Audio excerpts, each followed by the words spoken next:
Before we break down the latest on the Ohio State football team, we are a little over 500 subs away from 9,000 here on the Ohio State Football Report. Channel's been hot lately. We're going to keep doing content for it, so make sure you guys are subscribed so you don't miss out.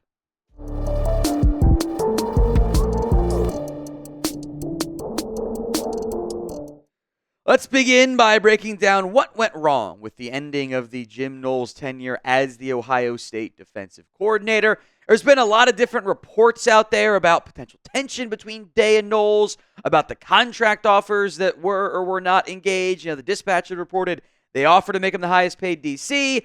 I think it was Brett McMurphy said the offer wasn't close to what Penn State was offering. A lot to break down there. I do think some really good notes have come out from Patrick Murphy over at Bucknuts, which I think sums it up pretty darn well. And I'll paraphrase for the most part what Murphy wrote, so it's not just boring me reading there. OSU was able to make it work, but there was tension. Knowles and Larry Johnson, defensive line coach, schematic differences started to go beyond football. While Day didn't necessarily pick a side, he was not willing to force Johnson into something the legendary defensive line coach didn't want to do, who helped Urban Meyer win a natty, etc. He kind of backed Johnson a little bit. And Johnson, believing in his way of doing things, didn't want to relent and change. Knowles was the head coach of the defense in title, but could not do as he pleased, even when the Buckeyes searched for defensive answers. And while rumors of the feuds between head coach and DC had been circulating over the last few weeks, Bucknuts understands that Day and Knowles respected each other as coaches and worked well together, even if there were differences of opinion and difficult conversations, especially after the loss to Oregon. Look, it's very clear there were some issues here. And that's not necessarily even a bad thing. When you lose games, there should be some tension, there should be some friction, there should be some conversations that happen.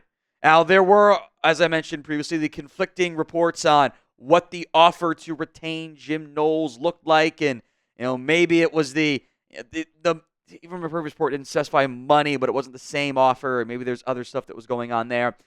In the end, it is a disappointing end to Knowles' tenure as the Ohio State defensive coordinator. But from what's been reported, it's not shocking that maybe a divorce has happened. It kind of makes some sense that the two sides are choosing to part ways, or Jim Knowles is leaving no matter what, or he had demands involving maybe Larry Johnson, who I don't want to get rid of because all that guy does is churn out great defensive linemen. I think he's the best position coach in college football, frankly. Much like a divorce, they stay together for the kids long enough to get them to college, or in this case, long enough to win a national championship. So, hey, it didn't end the way it wanted, but it got the result, short term at least. But now long term, you got to go find a new defensive coordinator. Coming up next, we will break down Caleb Downs' response to Jim Knowles' departure as the OSU DC, with Penn State fans thinking they can flip players from the Buckeyes, which we'll also talk about the transfer portal impact here on today's show. But first, what is your concern level with players leaving with Jim Knowles? This is big picture stuff. Again, I'll break it down. But what's your overall concern? 1 to 10. Let me know in the comments section of today's show.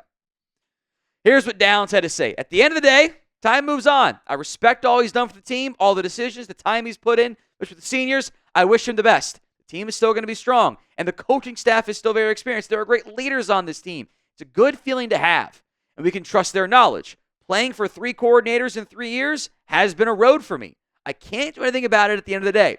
He felt like it was the best thing for his career. We got to move on and continue to grow as a team.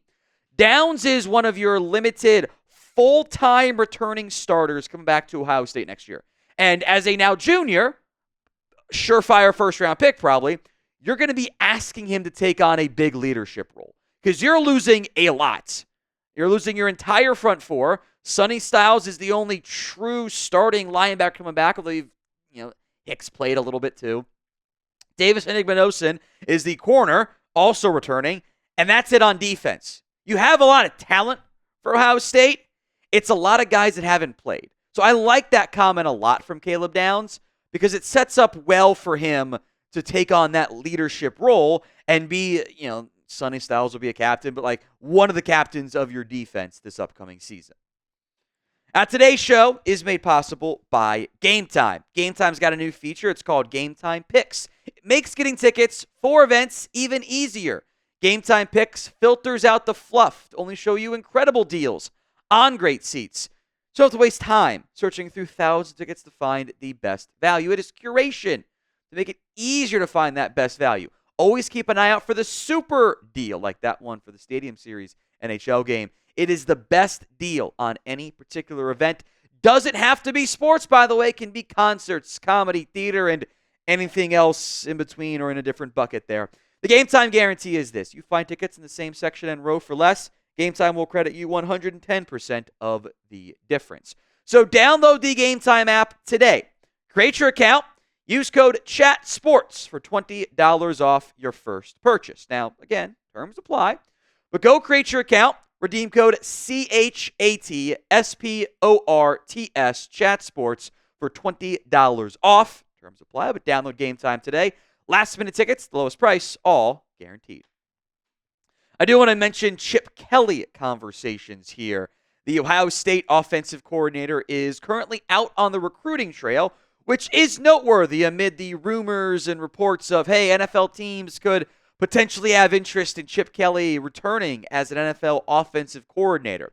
Now, I am hopeful Chip does not leave because I think he's a great offensive coordinator. A head coach, different conversation maybe, but I do like what he brings as an OC. And I'm not overly concerned yet about potentially losing Chip Kelly. The reason is, look at the open offensive coordinator roles right now. Aaron Glenn with the Jets. Sounds like he might bring in a former Lions coach to be his OC. The Houston Texans do stand out to me as a team that I'd be worried about. There's the D'Amico Ryans connection. He's a defensive mind.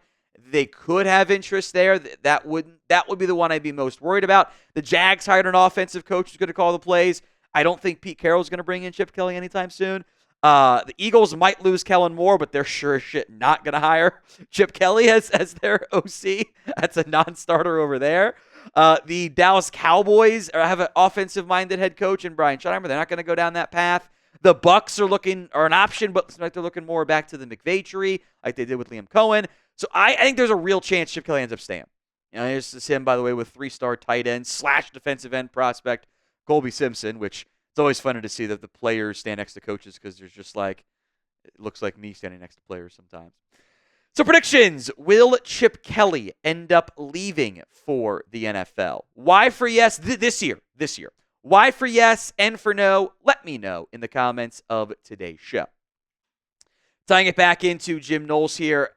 Ohio State's fan site listed 3 players who they thought could leave and follow Jim Knowles to Penn State potentially, which is fine.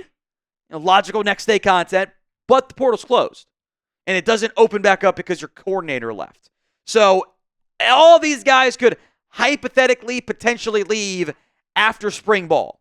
So after the spring is when that next portal ends up opening. That's when you'd have the potentiality to lose some of these players. So I'll mention the 3 guys, and I don't mind these guys as names, actually. I think these are actually decent potential spring transfer portal entries. Garrett Stover is first up here. 4-star back in 2024. Sonny Styles, Arvell Reese, CJ Hicks will probably be your top 3 guys at linebacker. Now, can Stover emerge as a piece there? And given the fact that you've got a senior and 2 juniors, if Stover wants to ride that out a little bit, I think there's a real chance he plays a big role in 2026, if not 2025. Malik Hartford, the defensive back. He's kind of I think he could maybe battle for a starting role. We'll see if Jalen McClain ends up winning the other safety job. But I could see Hartford trying to earn a starting spot again. 4-star safety from Ohio. Jim Knowles is a defensive backs guy, so I'm not surprised he's put on this list. But outside of Caleb Downs, I think there is a big question mark about who that other starting safety ends up being. Maybe Hartford can emerge. And then there's Bryce West, I think really more of a corner. Jermaine Matthews is going to probably play a huge role. Lorenzo Styles in line for a big role. Davison Igbinosun. I could see someone like Devin Sanchez carving out a big role as a true freshman.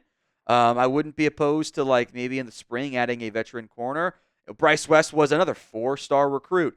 These are guys that you monitor of hey, let's see what happens in the spring. If they fall down the depth chart, if a freshman arrives and it impresses, maybe you could see some change there. But I don't know if you're really going to have a lot of portal losses because of Jim Knowles. I don't really think that's going to end up being the case.